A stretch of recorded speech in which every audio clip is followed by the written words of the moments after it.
مش دايما مرات الأب شرسة عنيفة مفيش في قلبها رحمة. أحيانا بيبقى العكس. حكاية النهاردة طفل ماتت أمه وهو عنده 9 سنين. أبوه اتجوز جارتهم أرملة ما عندهاش أولاد. فضلت تعامل الولد زي ما يكون ابنها، والولد مش طايقها. كل ما تحاول تقرب منه الواد مش طايقها. يقول لها انتي خطفتي بابا، خلتيه خان ذكرة ماما.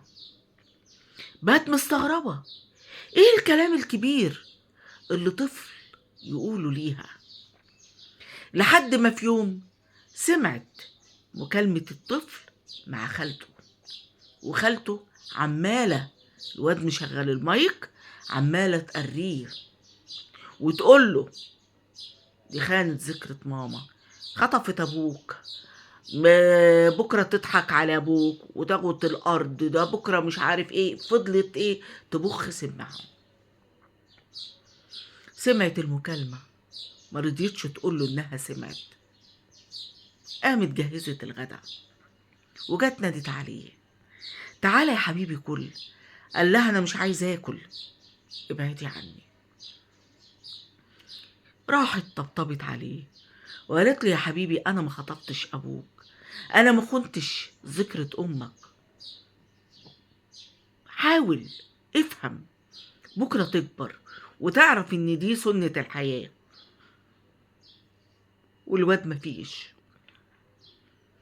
فايدة. في يوم تعبت راحت للدكتور، قال لها مبروك انت حامل. بقت الدنيا مش سايعاها.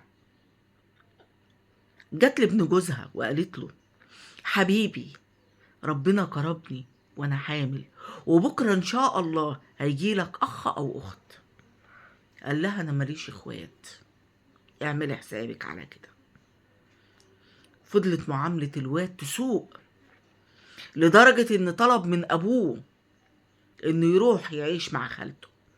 قال له انا مش طايق اعيش مع مراتك، بكرة تخلف وتخليني خدام لابنها او بنتها. ابوه قال له روح طالما ده هيريحك يا ابني، ومصاريفك انا ملزم بيها. فضل الولد عايش مع خالته وهي عمالة اللي ربنا يقدرها عليه تقوله في حق ابوها، في حق ابوه ومراته، وتبخ سمها. كرهت الواد في ابوه. كبر الولد وبقى شاب وهو كاره ابوه زي مرات ابوه بالظبط، بقى كارههم.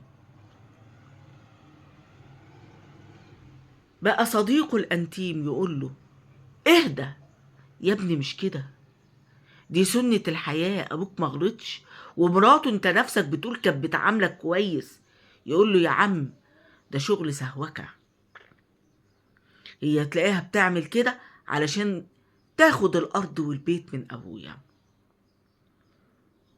كبر والولد اتعلم الجحود، بقى جاحد، اسلوبه بقى شرس، بقى وحش مع ابوه. ابوه يكلمه الواد يقوم عليه ويزعق له ويشتمه، والاب يقول له ربنا يهديك يا ابني. اخوه يحاول يقرب منه ويقول له احنا اخوات، الواد يقول له انا ماليش اخوات.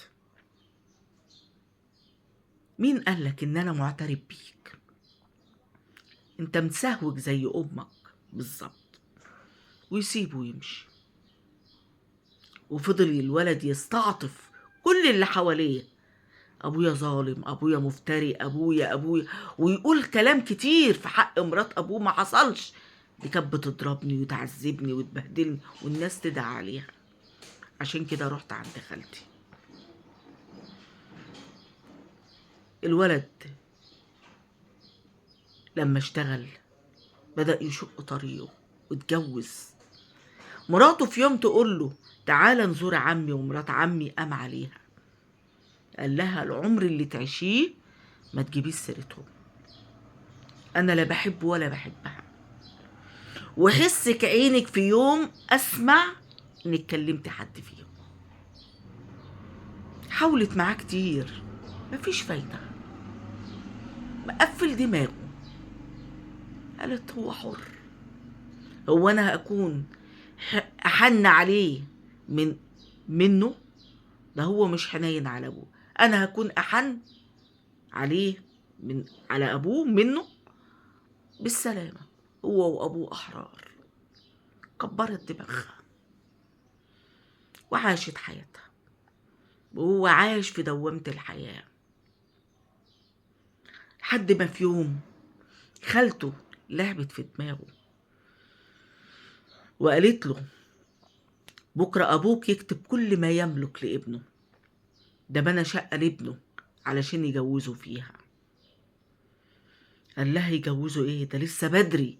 قالت له اهو، ما عملهاش ليك، عملها لابن مراته. قال لها والعمل يا خالتي؟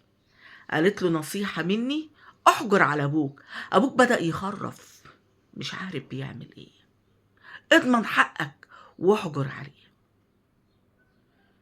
وبالفعل راح لمحامي ورفع قضية حجر على ابوه، وخسر القضية. خسر القضية وخسر معاها ابوه مدى الحياة. ابوه كتب على البيت انا متبري من ابني، ابني ده عاق، عمره ما كان في يوم حنين، في كتير من غباء امه واخواله. الولد اتضايق وشاط، ازاي ابويا يكتب كده على حيطة البيت من بره؟ ده اكيد اتجن.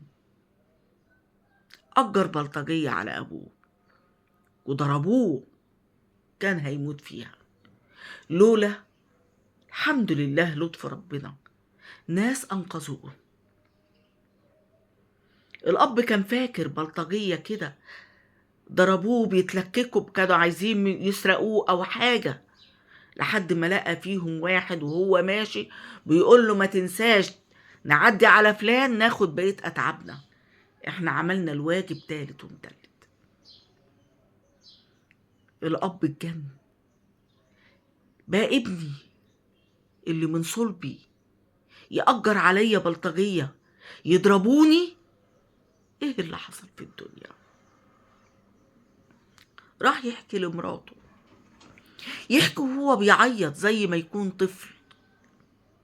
قال لها تصدقي ابني حصل منه كذا؟ قالت له ربنا يهديه. قال لها انا هروح اعمل فيه محضر. قالت له روق وكبر، ما تخليش الشيطان يدخل بينكم اكتر، ادعي له دايما ربنا يهديه، ابنك طيب واصيل، بس هي خالته اللي لعبه في دماغه. صدقني بكره يعقل ويهدى.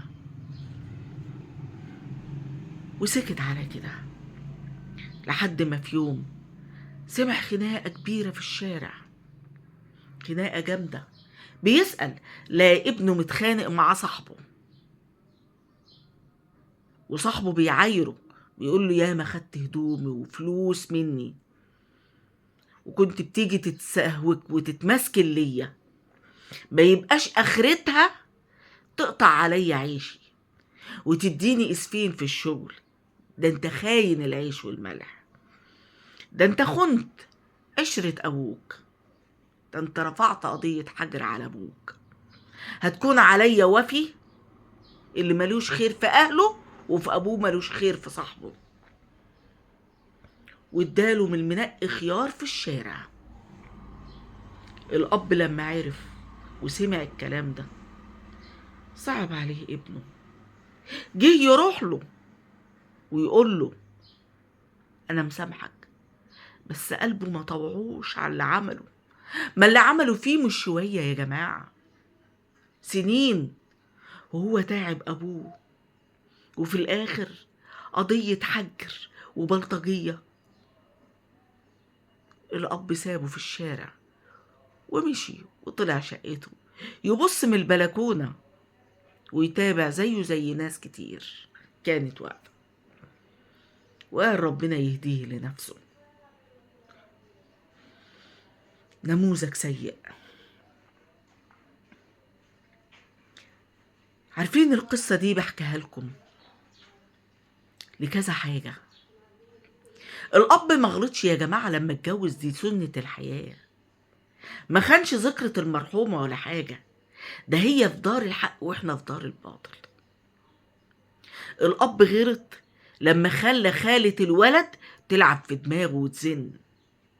كان المفروض من الأول يقول لها بعيدي عن ابني، وكان احتوى ابنه في حضنه بدل ما يسيبه لخالته العقربة تبخ سمها فيه. الأب معذور إن هو شايل من ابنه ومش قادر يسامحه، ما هي كبيرة قوي اللي حصل له، حجر وضرب. لكن من رأيي زي ما مراتك قالت لك، ادعي له بالهداية، وحاول قرب ابنك ليك قبل ما يضيع أكتر ما هو ضايع. خده من حضن خالته، قول لها بصراحة انت السبب في اللي ابني وصل له. حاول ابني له شقة عندك زي ما بنيت لأخوه، وقعده معاك، ضم ابنك ليك. أنا عارفة غلطه كبير، لكن مين عالم، ربنا قادر على كل شيء إن يهدهولك. ما تنساش إن ابنك ده في النهاية ده زرعة عمرك، اتربى يتيم، محسش بحنية الأم رغم إن مراتك كانت ست أصيلة، بس ربنا يسامحها خالته، هي اللي عملت الفجوة الكبيرة بينه وبين مراتك، وكرهته في مراتك، ما خلتوش يقرب ويحبها. علشان كده اديله فرصة. أنا عارفة إنك موجوع وتعبان وحزين، لكن في النهاية أنت أب. الأهل بتغفر وتسامح دايما، زي ما بقولك ادعيله دايما بالهداية، وثق تماما إن شاء الله ربنا هيهديهولك. ده رأيي، معرفش رأي حبايبنا اللي معانا ايه. في انتظار تعليقاتكم وآرائكم، في انتظار قصصكم وحكاياتكم على 0122 916 20 19.